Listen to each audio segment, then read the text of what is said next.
Hey y'all, and welcome back to another episode of the Tuesday Circle podcast. I am Marquita with Angel 22, and we welcome you back. This is episode 205.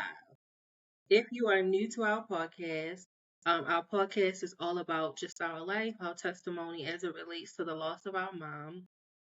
And through this podcast, we want to help and inspire as many people to live out loud and to build community with us as we, go along on this journey called grief. So, um, this episode is kind of going to play off of where we left off of episode 204. And it's going to kind of take a turn into, I guess, deeper into when things really started to change for us before we lost our mom. So, yeah, we're going to get right into it. If you are new to our platform, please make sure that you like, comment, and subscribe, and follow us on all platforms at Angel22. So, if you've been watching for a little while, you know that we start our episodes off with the Angel Check In. And the Angel Check In is just a time for us to check in with each other, ask each other how we're doing, how things have been in terms of grief, or any ways that we felt our mom's presence this week. And then we hope that as we're checking in with each other, that you have someone in your circle, in your community, that you can check in with and have those raw and honest conversations. So let's go ahead and get right into our angel check-in.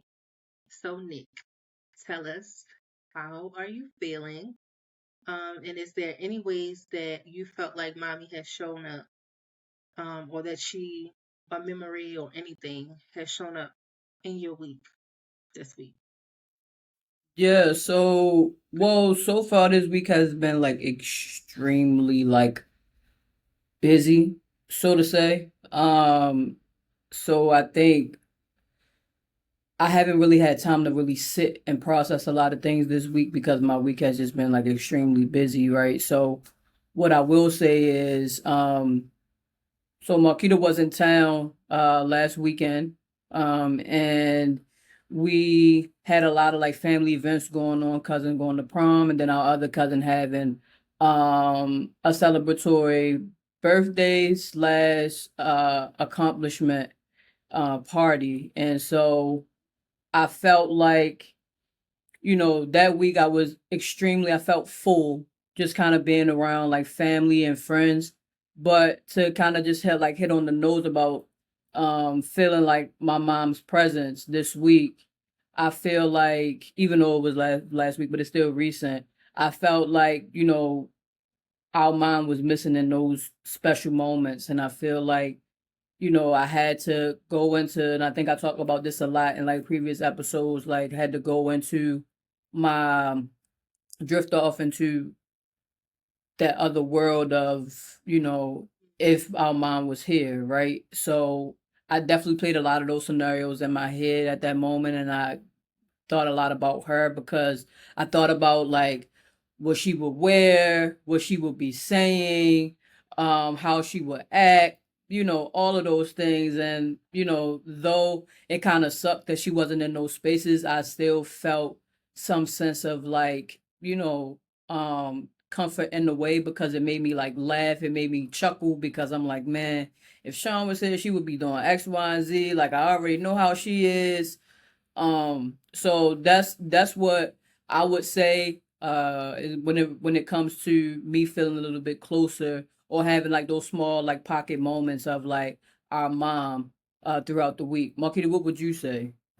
Um, I would say today when I was leaving out to go to work, and mommy picture is on the dresser by the door, and I try to remember to always say bye, mom, or see you later. Just talking to her picture, and I was saying that today when I was leaving out for work, and then when I went on the passenger side of the car, put my stuff in, I saw a ladybug. And it was right on the top of my car. And then every time I see a ladybug, I always tell myself it's her. It's her saying, hey. So that was just like cool for me. Like, just anytime I see a ladybug or like butterflies or anything like that, I always say, that's mommy saying hi, or she just stopping by. So it was just such a coincidence that I walked out the door after saying hi to her picture and then turned around and saw the ladybug. So that was like interesting. That's what I would say this week. But I agree with you. This week has been extremely busy, and I feel like a lot of the times when it is that busy, it's the little moments that kind of hit you when you think about it, or memories pop up out of nowhere. It could be a drive home, maybe you're in the shower. Usually when your day is calmer, or at least for me, that's what I'll say. Like if my day is extremely hectic, I'm not really thinking too much. But when it's calm, when I'm driving home, when I'm sitting in the car because I don't feel like getting out, it's like little things come back to me. So that's what I would say. So now that we're done our check-in, we're going to get right into today's episode. So this episode is really us just speaking about um kind of like the turn. It was like a really big pivot. And we talked a lot last episode about how it was, when we got to college and our experience somewhat with that. And we kind of skipped over like the winter break and all of that stuff. Um, which I think at some point maybe we'll talk about it. I don't know. But this episode is more so about like towards the end of college, like we were closer to completing our freshman year, and I want to say around April or so. Yeah, April. I would say April. We got a phone call from our uncle, and it wasn't like a hey, how y'all doing, checking in, do y'all need anything? It was like y'all need to come home, and it was like urgent, or like come home right away. And like we mentioned in the last episode, we were like 5, maybe 6 hours away from home. So you can imagine we couldn't just get up and come home. So, he did what he needed to do to get us a ticket to catch the bus home and for us to figure out what was happening, like what was the sudden urgency. Um, and just to backtrack just a little bit, when we like before April, when we were kind of like transitioning from winter break, our our mom, it wasn't, she didn't, I wouldn't say she was like, I don't know, I was gonna say maybe she wasn't so bad when we left from winter break, but she wasn't how she was when we in the last episode we talked about. It did decline, but it wasn't like so bad to where what we're going to talk about today happened. I don't know if that kind of makes sense, but she was okay. Is okay the word? Should I say okay, or was she like not in a good space? I would say she was still bad off. Let's just say that she wasn't Mm-hmm. like so let's think of it like her kind of being um if if you know how your parent is at 100%, just think about it like declining to maybe like 40%, right? We'll just say it like that because she when we went back to school after break, she wasn't herself at all. Yeah. So she had already kind of like declined at a significant amount at that point, I would say. Yeah. Okay. Yeah. You explained it way better. 'Cause for some reason, I was struggling to get that out.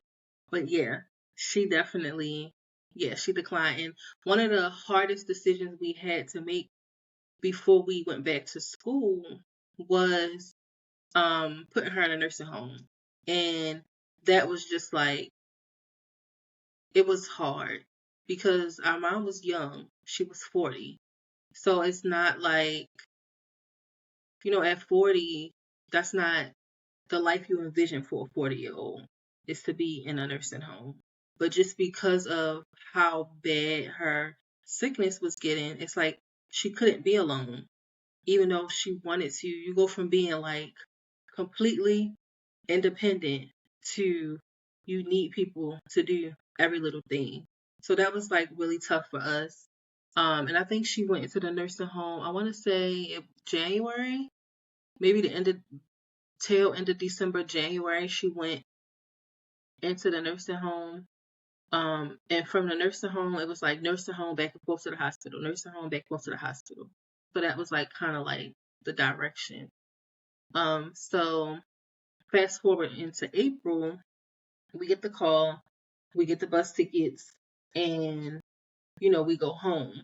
But I kind of want us to give each other a chance to explain like how we each felt and like what was going through our own mind, like just traveling to get home.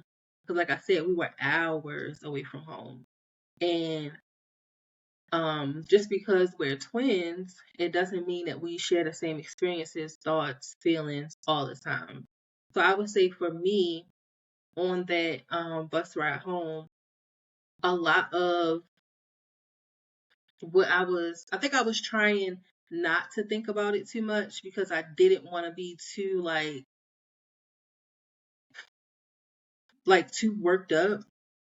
But then I also feel like just the tone and the conversation when our uncle called, I think that was kind of like the very first time that it hit me that this could be it. And that was hard. I think that I would say that was the first time that I was thinking like, what if mommy don't make it or what if mommy die? Um, but I tried not to think the worst, but it's almost like you couldn't help it because it's just like this is all of a sudden like we just coming home out of nowhere. So yeah, that's the best way that I could describe how I felt. Nick, how did you feel about it when we were on the bus going home? So I kind of like share like similar feelings to what you had. Because we were kind of in like a state of uncertainty when it came to mommy's health. Mhm. And what I do want to kind of go back and speak on about the nursing home transition for our mom is that like that was I think that was the hardest decision that I had to ever make in my life. I Mhm. think, and the guilt that surrounded like having to put her in there. And you think about it, at that time, just to kind of let you all in on just something else is that like our mom, like when I say when we made that decision, our mom was not the happiest with us. Mhm. And we kind of went through a lot of um hard conversations with her and having to deal with also her being frustrated about that as well, because the same thing that we're explaining to you all about her being young and having to go into a nursing home and giving up her independence, I think she felt the same way but from first person perspective because it was her Mhm. inside of the nursing home. And so we had to deal with a lot of emotions that came with that, and we had to make a tough decision at just what short of what we were 18 at that time. No, we were Other we were. Oh no, yeah, we were turning 19. Yeah, we were turning 19, so we had to make a decision that we never thought we would have to make in our life. Like that's not something that I saw on our bingo card at that age or in life Yeah. period at least. So for us everything was new, so all of the decisions and stuff that we were making, it was on the fly. But at least with and I don't want to say that it was on the fly with the nursing home decision, but you got to kind of think about it. And I think the only reason why I'm spending a little bit of time on this is because I think this is where all of my emotions started to like stem Mhm. from, outside of the fact that the reality was that our mom was sick. So, with that, like having to make that decision and having to literally say, okay, this is what like is conducive because think about it in our previous episodes, and I know we'll probably touch on it a little bit more, but like our mom like didn't accept the help from family, didn't want to go stay with family so that family could look after her and take care of her. So Mhm. considering all of those factors, we had to turn around and literally say, you know what? Well, at this point, with our mom's health in a declining stage, it was like she had to have 24-hour care. Like Mhm. it was no way that we felt comfortable to leave her by herself for us to go back to school. Right? Like we didn't feel comfortable because at that time when we were home for winter break, our mom couldn't even walk. She couldn't walk. So we had to carry her up and down the steps. We had to we were almost like caregivers. Like, and Mhm. that's also another thing that was hard to process as well. Like, we're young and we got to take care of our mom on our own. And it was a lot of work, like having to get her up and down the steps. And it was like almost like dead weight because she couldn't do anything. Like, she had kind of lost functionality and majority of her limbs. So we had to like be the ones to do everything in a month's time, right? So for me, I would say that kind of put a lot of pressure on us. Well, for me, I say emotionally, like that was very, very difficult to process that. Like, and not even just those things, but also seeing her in this state as well. Because, like I said earlier, she was already declining at a fast pace. And to Yeah. like literally sit there and watch your mom, like pretty much she's dying in front of you like that, literally I felt like I was in a dark place, right? And like some like I feel like a part of it, I feel like now thinking back on it, like it makes it worse thinking back about that time because during when it was actually happening, I was trying to feel, but also we were trying to feel, but also make decisions as well at the same time.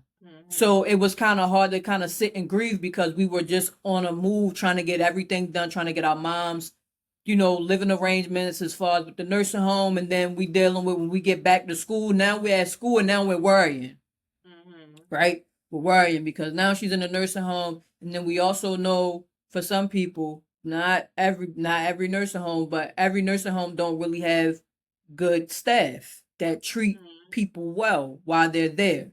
So we worrying about that, and then our mom is telling us, "Oh, well, the nurse is putting her hands on me, and so on and so forth," and so having to deal with that, and then just a whole lot of stuff. So I feel like I started to go blank after a while. Like I feel Mhm. like I started to just phase out Yeah.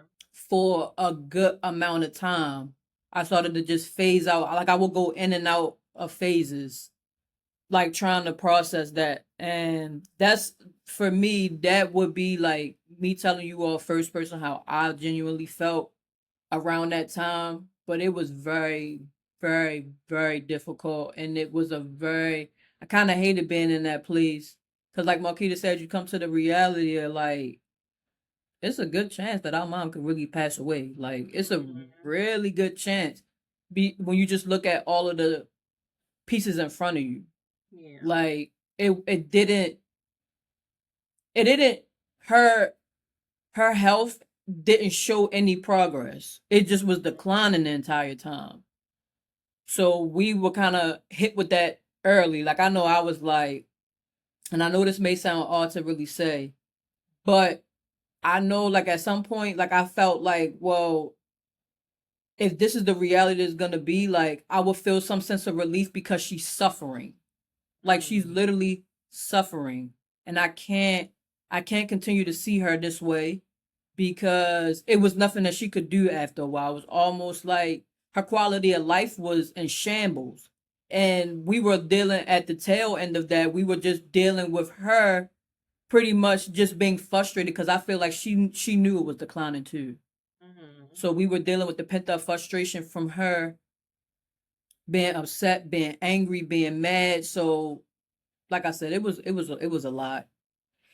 It was a lot on us physically. It was a lot on me emotionally. Mhm. Um, it was just too much. It was a lot. So that's what I would say. Yeah. Yeah. I would definitely agree with that. Um, I think so once we got home and we made it to the hospital, I think we got home, it was nighttime. And when we made it, finally made it to the hospital, it's like the first time I saw mommy. And it was just, she looked so bad. She had jaundice, so her eyes were so yellow, very yellow. Um, and just to see her crying, but she couldn't talk. She couldn't say anything, and that was just like extremely sad to see. Just to see her just there helpless. And it's like it's almost like when she saw us, it was like a sigh of relief a little bit. Um, and I wish I could, well, I'll save that for the other segment, but I just that's an image I could never forget. Just seeing her laying there and just somebody just crying, but they're not saying nothing. It's just almost like, and I didn't know what to say, and it was just tough. It was really tough. So when we left the hospital, our uncle explained to us that she had a heart attack and she did flatline, and but they revived her. Um, that was just like crazy to me and very scary to know. Um, I think I was grateful that they revived her because I don't know how I would have reacted if we came home and that was the day she passed. I don't I don't really know um how I would have felt about that, especially from the terms we kind of left off on from winter break. So it's I don't know, just it was a really sad time because you can't sit next to her and say, "Mom, what's happening? What's going on?" Like it was like nothing, and you go from talking to. I think the last time that I vividly remember talking to her before that was when she called us for our birthday. She called us for our 19th birthday, and we honestly thought she was going to forget it again as a part of her becoming more and more ill. A lot, her memory was affected a lot, and I felt sad because I was like, wow, mommy still didn't call us for our birthday, and it was late. It was I want to say it was probably like 11 o'clock when she called at night, and I remember saying like, "Mom, we thought you was gonna forget our birthday," and she's like, "Oh, hey, girl, please. How did you think I was gonna forget the day that I gave birth to y'all?" And still trying to be funny and be herself, but I mean, like we your only kids. For you to have called us 11 o'clock that night, something was off. Like, and we know you're trying to play it off, but something was off.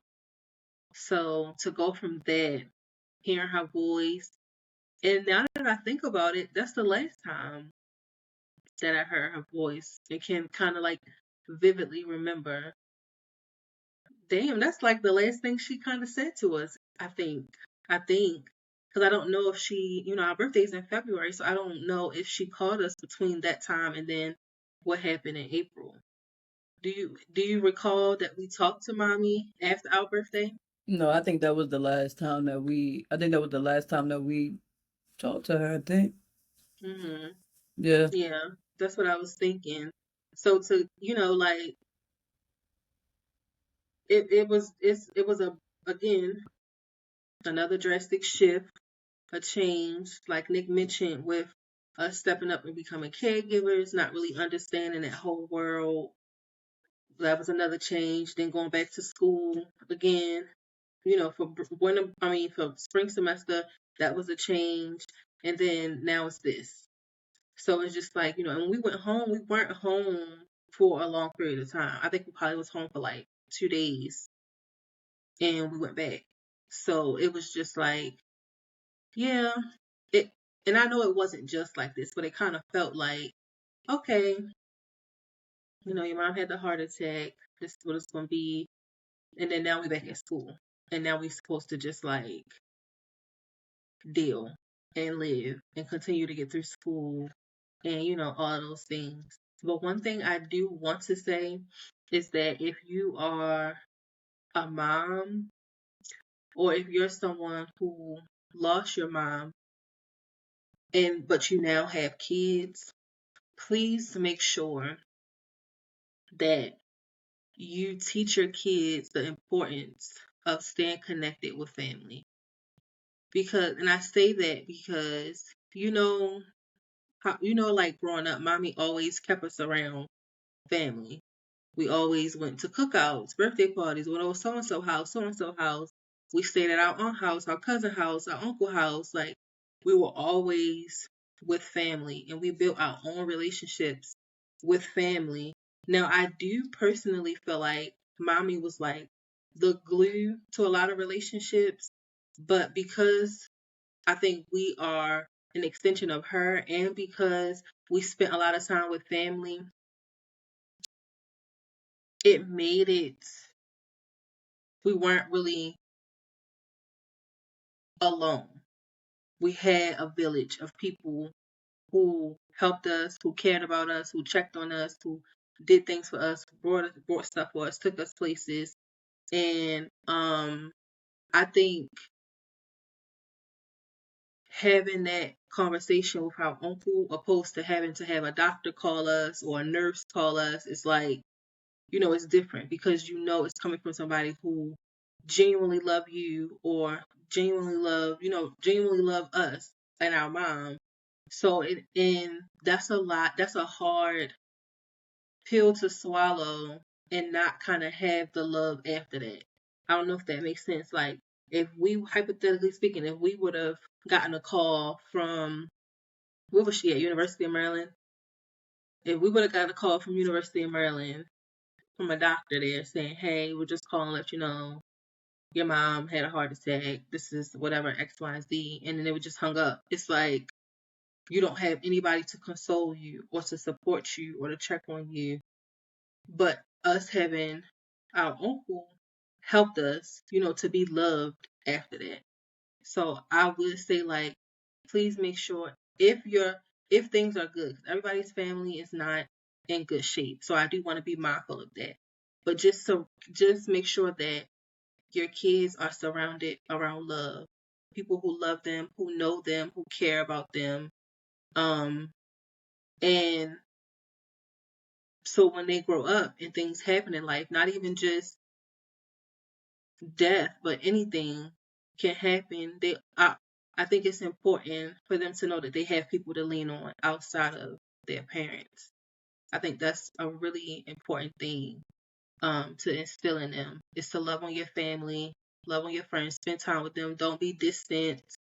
I'm not saying that y'all have to be together 24/7, but be present and make those connections in those, relationships because it's so important just for anything that can, happen in life. What would you say, Nate? Yeah, no, I think kind of being surrounded by family, I think is definitely like of the utmost importance, especially when you're going through grief. And like Marquita said, obviously, if your family dynamic is in a great space, I would say definitely to make sure that you are connecting your kids or connecting not just your kids with the family, but the family to the kids, right? Like Mhm. so that it's some like reciprocation of feeling like cared for, loved, supported, things like that. Because Mhm. I don't know what we would have did if we didn't have the family that we had through that time.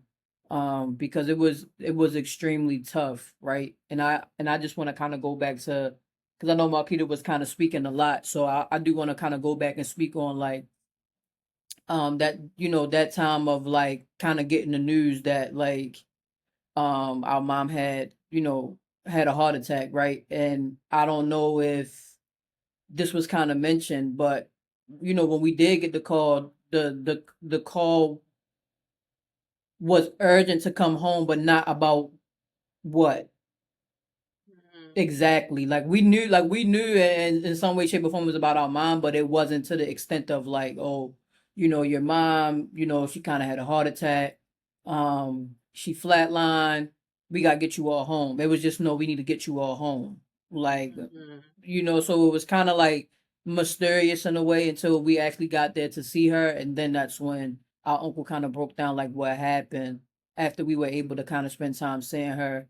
And I think for me, I think outside of it being the obvious of like why that was painful, I think the most the most painful part about it was thinking about how she felt in those moments. Like Mhm. n- thinking about like this could be her last time seeing us, right? Yeah. And I think sorry that I think more about that than anything. Like her Mhm. feeling like helpless in a way, like and me thinking about what would have changed or what would have been different if we could help her. Like Mhm. it's kind of like you wanting to save your mom, like somebody who has protected you your entire life, who's supposed to be your protector. Right now, it's like, well, no, like in my mind, I'm thinking like, well, in what way could I have protected you, or what way, could we have helped you in Mhm. that way, like wanting to feel like I could save her in the moments of her having a heart attack, even though I know I couldn't. That's a whole different type of pain that doesn't get talked about often. Like just wanting to have her relieved of the pain that she was going through, right? Like, so I think for me, like that was very, very difficult to see, and I personally, um, and obviously Marquita will attest to this too. Like that was so much on me that when I saw her, like I could have fainted. Mhm. Like that was extremely difficult, and like how they had the room set up, I vaguely remember like they didn't have it set up a specific way, but it's the details that you remember when things like that happen. Like Mhm. she's laid up in a hospital bed, the light is beaming on her, like it's beaming like a coming to heaven moment or something. Like that's the best way I can explain it. And she has all these tubes on her. She got tube down her throat. And like at this point, she's coherent, like Marquita said, but she can't respond. So that was also a lot to take in too. Like, and seeing her cry. Now mom didn't really cry a lot. I Mhm. could probably count on my hands for 19 years how many times I've seen her cry. And it's not many. So to see Yeah. her cry at that moment, like it was almost like that really hurt me to the core.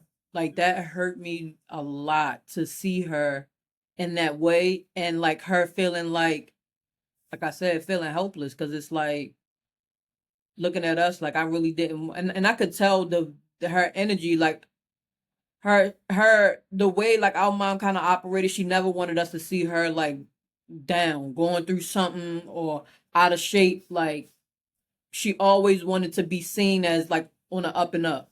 And for her to kind of be in that space, I felt like she was very vulnerable in that moment, to feel like it's nothing I can do. Like I'm trying.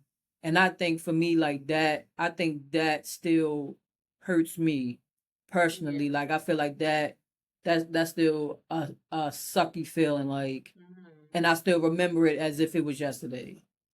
Like I don't know. Like it's just so crazy how like it don't matter how much time passed, like you'll never forget those like moments leading up to losing your mom or mom figure. Yeah. So that's what I would say. I agree with that. And as you were talking, I was kind of thinking like I think that was mommy's last time seeing us because when we went back to school, we didn't come home until May, the week before. she passed away. So she passed away May 22nd. And I think we got home a week before that. And she was still in the hospital, but was she, I really don't want to use the word coma, but I don't think she was alert because we would go to see her when we got home, but I can't remember if You are you talking about before we went back to school to finish up and rush back, or are you talking about after? yeah, I'm saying after, like, once we came home for the summer. Oh yeah, no. She wasn't. She had Yeah. a At that point she had a brain aneurysm. Mm. And she was on the something. Oh, no. I could be saying it wrong, but I'm just saying all that to say that what you said stuck out to me because I had to think about it like, well, yeah, technically that was her last time like seeing us before she passed. And to me, I feel like now that I think about it, that explains her tears because I feel like if I had to take a guess, that she kind of felt like that would be the last time. And I think that was like maybe a scary moment for her to accept. Um, because just by nature, she didn't like being told what to do by anybody. That included the doctors. So if they said, uh, I need you to get on this diet, I need you to change this, she's like, they don't know what they're talking about. I'm not doing that. I can go do this instead, or I can go call such and such. Like she just that was just Chantel. That's just how she was. So I think this particular moment was where it felt like the end. I think I still was holding on a little bit, but it was pretty much, the end. So I think with that, being said, what we're gonna go into our next segment, which is if heaven had visiting hours. So based on today's episode, if heaven had visiting hours, Nick, what would you say to mommy? Man, I feel like it's less of like what I would say and more so of like what I would ask her. And I Mhm, think I have a lot of questions, but I think the most important question is like that I would genuinely want to know is like how could we have helped her mhm, in in those moments, or like how could we have been more proactive in trying to, if it was possible, how could we have been proactive to keep her alive, if that mhm, makes sense. Like, and I would have to straight tell your mother, like, don't give me the fluff. Don't mhm, let's this is the time for us to sit here, man. Let's just lay it all out on the mhm, table from, from the first time you noticed you were sick until now. Like, in any of that time range, do you feel like it's a way in which we could have slowed this thing down? Because like we always say, like, it moves so fast mhm, from the time that she revealed to us that she was sick up until she passed. When I say it, almost like her period of her health declining, I mean, I think it was going at least like 100 miles per hour. mhm. It felt That's what it like felt like. in the Yeah. beginning. Okay, so in the beginning, maybe I could be exaggerating, but in the beginning, it Mhm, started off slow. But then by the time, we got home for like Thanksgiving break, took off. yeah. So I think I would literally want to sit down and kind of talk through that with mommy to figure out, like, was Mhm, it anyway, or if you're gonna tell me straight up to be like, yeah, it was no way. I had this and this, it was just no way. mhm, Um and so I think that's what I would ask her, along with some other questions, but that would be my most important thing, because I genuinely, and anybody would want their mom still here. Nobody wants their mom to pass away, let alone pass away at a young age, Yeah. right? So like, I think that would be something that I would like be on Heaven's phone and mommy ear about. Like, come on, Chantel, we gotta figure this out. Like, she Mhm. probably would have cussed me out for calling her Chantel, but it just is what it is. Like, listen, Sean, I'm in charge now. I'm the mother. We gotta figure this out. And I feel like even though like we were still young, Mhm. I feel like that is not something that I would have not wanted to do. Yeah. Like I would have wanted to, I don't care, 18, 19, I don't care. Like if you telling me like we gotta put our hard hats on to keep my mom around, that's what we had to do. It Mhm. just is what it is. I mean, that's how I feel about it. Like the work would have got done some way, somehow, but like if you would have asked me to do that or lose my mom, oh, Mhm. all bets are off. Whatever we got to Yeah. do to try to keep her around. But I do understand like her like losing that quality of life as well, Mhm. like and kind of like weighing those factors out too, like because in my opinion everybody feels differently, but in my opinion it's no reason to string a person along if their quality of life is like affected like tremendously. And I'm not talking about, oh, okay, well you wheelchair bound, Mhm. but you still coherent, everything else is fine. I'm not saying like that. If their health is declining, their limbs don't work, their brain is not functioning very well, or whatever, they can't make decisions or whatever because they're incapacitated, is just no is just no point to me. Mhm. But what would you say? If haven't had visit hours, I think I would want to two things. I think I would want to hug mommy. I feel like I can't even remember the last time that I gave her a hug. I would definitely want to hug her. But then I will also know, as it pertains to this episode, I would want to know what if she could have said something when she first saw us when we came to the hospital. Like, what would you have said? Like, what were the words that you wanted to say? Um, Even though I felt like her tears said enough, I still would have wanted to hear her and hear like, what did you want to say? Like, what were you thinking when you first saw us walk in? And yeah, I think that's mine's just really simple. I think that's really what I would do and what I would say. Um, yeah, that's what I would say. So that's pretty much No, that's good, Marquita. That was good. I just yeah. wanted to put that out there. That was good.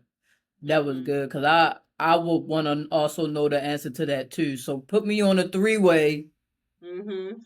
Well, Yeah. well, it's no other way. We will already be on three-way. You got two Mhm. kids. We all getting on a group call.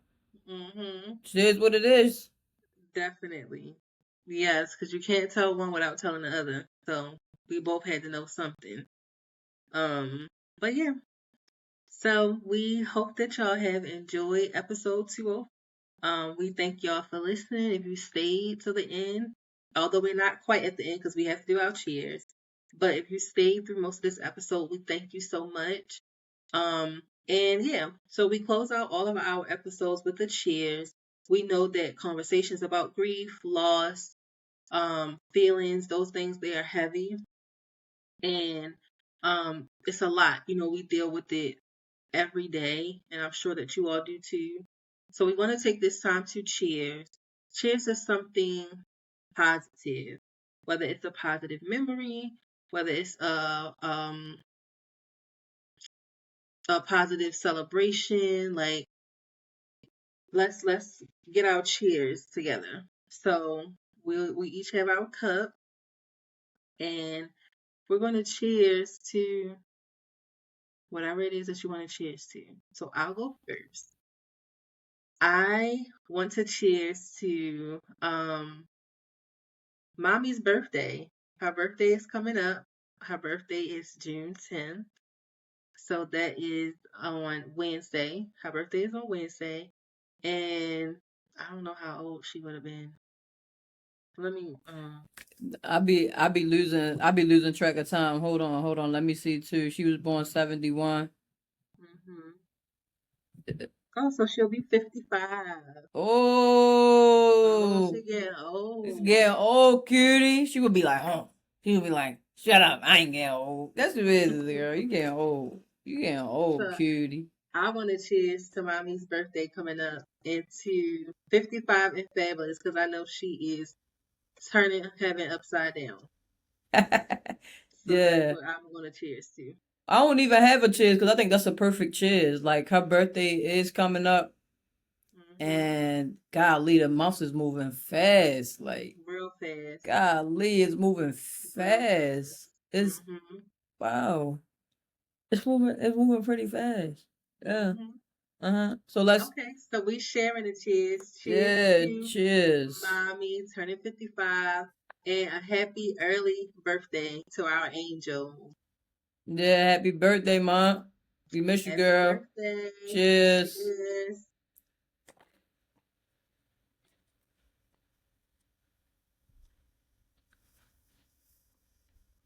Okay, Cheers to our girl. cheers to her. So that is the end of episode 205. Like I said, I hope that you all enjoyed it. I hope that it helps somebody else. And if it does, feel free to hit the share button, share our podcast with someone that you think would benefit from our videos each week. And as always, please like, comment, share, subscribe, follow us on all platforms at Angel22. And until next episode, we love you all. Bye.